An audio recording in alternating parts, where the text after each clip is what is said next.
চট্টগ্রামের পতেঙ্গায় নিয়ন্ত্রণ হারিয়ে একটি লরি পুকুরে পড়েছে, এতে এক শিশুর নিখোঁজ রয়েছে। দর্শক, এ বিষয়ে আমরা বিস্তারিত জানবো। আমাদের সহকর্মী আলামিন শিকদার আছেন সেখানে। আলামিন, কিভাবে দুর্ঘটনা ঘটলো বিস্তারিত জানতে চাই।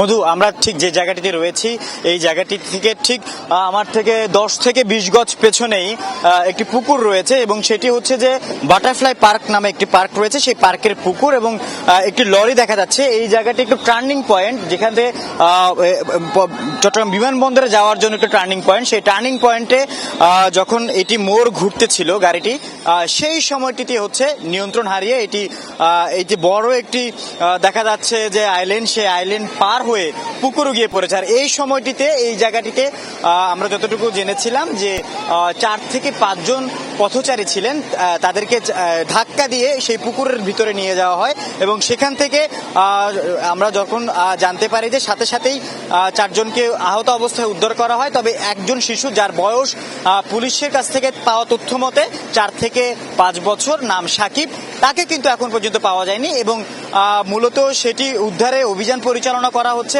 প্রথম দিকে হচ্ছে ফায়ার সার্ভিস এই জায়গায় উপস্থিত হয়েছে। তারা প্রথম দিকে হচ্ছে যে কাবার লরিটি পড়েছে সেটিকে পুকুরের ভেতর থেকে টেনে তোলার যে চেষ্টা, সেই চেষ্টাটি করছে এবং পরবর্তীতে পুকুরের যে অংশে বা কোথায় রয়েছে শিশুটি সেটি আসলে খুঁজে দেখার যে চেষ্টা সেটি করা হবে। এখন পর্যন্ত ফায়ার সার্ভিসের কর্মীদের যে তথ্য, সেই তথ্য পাওয়া মতে তারা তাদের উদ্ধার অভিযান শুরু করেছে, তাদের ডুবুরি টিম নিয়ে এসেছে।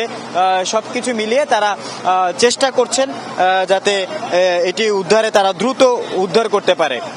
এখন দেখা যাচ্ছে যে লরিটি দেখছেন পানিতে নিমজ্জিত অবস্থায় পুকুরে, সেটি আসলে তোলার চেষ্টা করা হচ্ছে।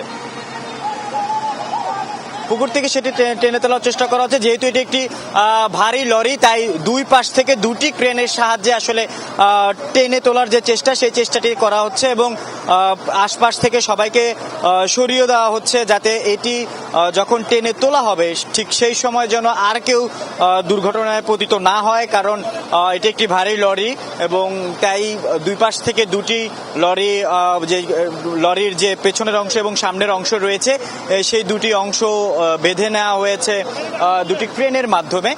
দুটি ক্রেন, আসলে একটি ক্রেন দেখছি যে আমরা সামনের অংশে বেঁধে নিয়েছে এবং আরেকটি ক্রেন পেছনের অংশে দুই চাকার সাথে তার যে শিকল রয়েছে সেই শিকল দিয়ে বেঁধে টানছেন, সেই দৃশ্যটি আমরা দেখতে পাচ্ছি। এবং সব থেকে বড় কথা হচ্ছে যে এই ঘটনায় এখন পর্যন্ত যে নিখোঁজ শিশুটি, সেই শিশুটি উদ্ধারের মূলত সবাই চেষ্টা করছেন।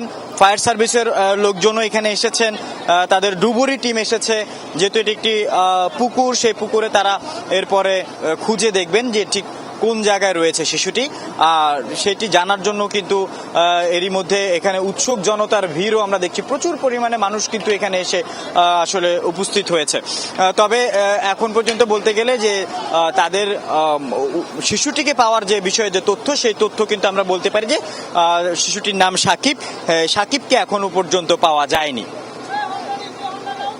এখন দুটি ক্রেন দিয়ে মূলত হচ্ছে যে লরিটি পুকুরে পড়েছে, সেই পুকুরটি থেকে লরিটিকে উদ্ধারের যে চেষ্টা, সেই চেষ্টাটি করা হচ্ছে এবং আমরা চেষ্টা করছি যে এই ঘটনার সর্বশেষ যে তথ্য আমাদের কাছে থাকবে মধু, সেটি আমরা দর্শককে জানানোর চেষ্টা করব। তবে সবশেষ তথ্য হচ্ছে লরিটি উদ্ধার করার কাজ চলছে এবং নিখোঁজ শিশু সাকিব, তাকে এখন পর্যন্ত পাওয়া যায়নি। আমরাও প্রচেষ্টা রাখছি যাতে করে শিশুটিকে উদ্ধার করা যায়, সেই কামনা রয়েছে। ধন্যবাদ আপনাকে আলামিন, বিস্তারিত জানাচ্ছিলেন আমাদেরকে।